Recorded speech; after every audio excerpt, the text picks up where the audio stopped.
আগে শিক্ষা ধরে নিয়ে যারা ছাত্র সামনের দিকে আগাবে।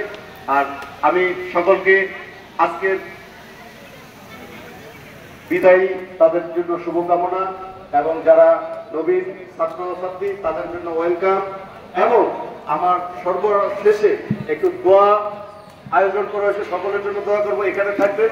এবং আপাতত আমি আলোচনা সভার সমাপ্তি ঘোষণা করলাম এবং আমাদের দোয়ার শরীর খাওয়ার জন্য সকলকে আহ্বান করলাম। আসসালামু আলাইকুম ওয়া রাহমাতুল্লাহ।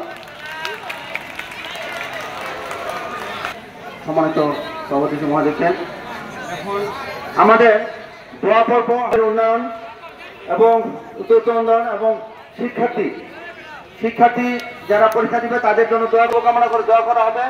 দোয়া পরিচালনা করবে নওজং পাইলট উচ্চ বিদ্যালয়ের পাশে উপস্থিত মসজিদের সভাপতি মহোদয়কে দোয়ার পরে অতিথিদেরকে নিয়ে প্রধান শিক্ষকের রুমে প্রবেশ করে একটু মিষ্টি